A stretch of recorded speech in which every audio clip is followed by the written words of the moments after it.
বাংলাদেশ বিক্রি করার জন্য জন্ম হয় নাই, লাখো শহীদের রক্তে গড়া দেশটা কারো বাপের না।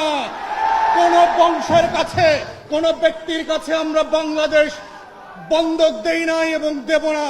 অতএব সেই বাস্তবতাই হচ্ছে নতুন করে আবার জুলাই যোদ্ধাদেরকে, আমরা যারা জুলাই রাজপথে ছিলাম, আমাদেরকে মাথায় রাখতে হবে এই রাষ্ট্রের শত্রু কারা।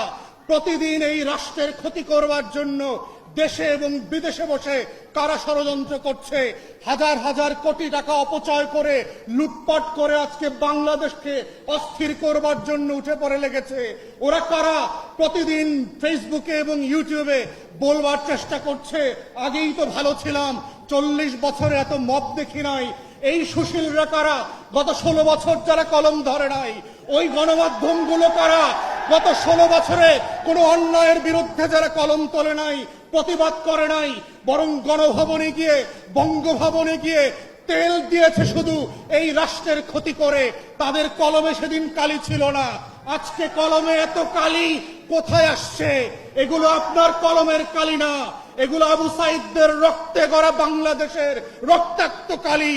এই কালির সাথে বেঈমানি আমরা আগেও মেনে নেই নাই, পরেও মেনে নেব না ইনশাআল্লাহ। এবং দেখেন, প্রত্যেক দিন পত্রিকায় পড়েন, মনে হচ্ছে বৈষম্য বিরোধী ছাত্র আন্দোলনের ছেলেমেয়েরা দেশের সব কিছু লুটপাট করে খেয়ে ফেলছে।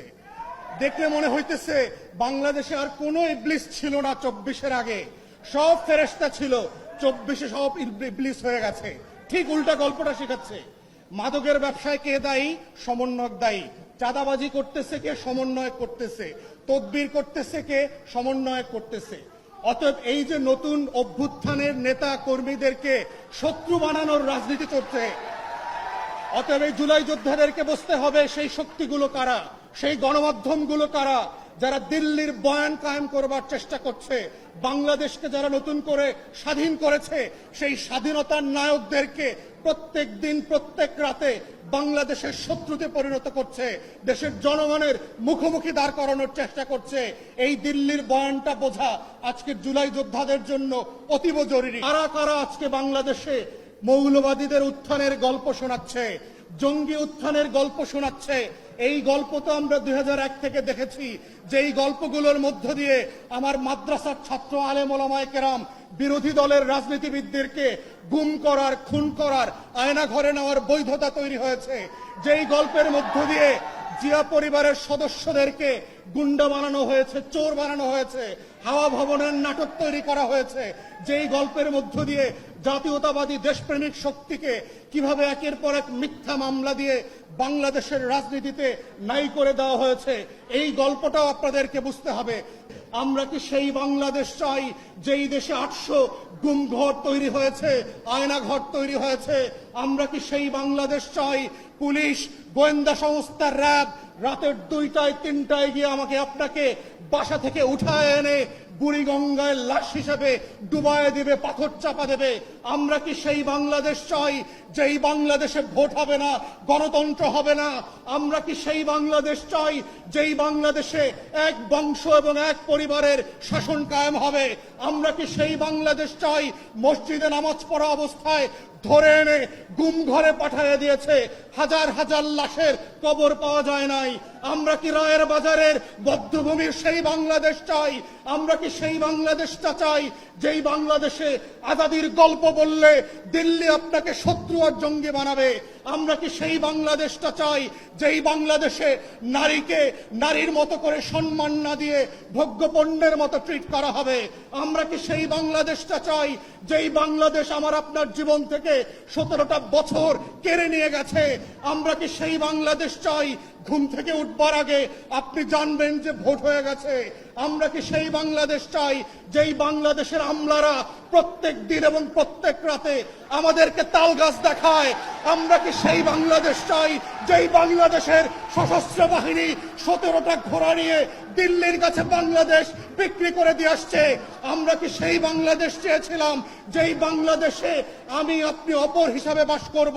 না নতুন বাংলাদেশটা আসলে আমার স্বপ্নের বাংলাদেশ হবে, যেই বাংলাদেশে আমার আজাদির লড়াই, আমার ৭১-এর ঘোষণাপত্র সাম্য, মানবিক মর্যাদা এবং সামাজিক সুবিচারের ভিত্তিতে একটা বৈষম্যহীন বাংলাদেশ উপহার দেবে, যেই বাংলাদেশ সবার হবে, চাকমার হবে, মারমার হবে, পাহাড়ির হবে, বাঙালির হবে, অবাঙালি উর্দুভাষীর হবে, হরিজন সাঁওতালের হবে, নারী এবং পুরুষের হবে, মুসলমান এবং হিন্দুর হবে, বাঙালি এবং অবাঙালি সবাই মিলে যে রাষ্ট্র গড়বার স্বপ্ন ছিল শত শত বছরের এই জমিনের আজাদির লড়াইয়ের বাংলাদেশ, সেই বাংলাদেশটাই হচ্ছে বাংলাদেশ ২।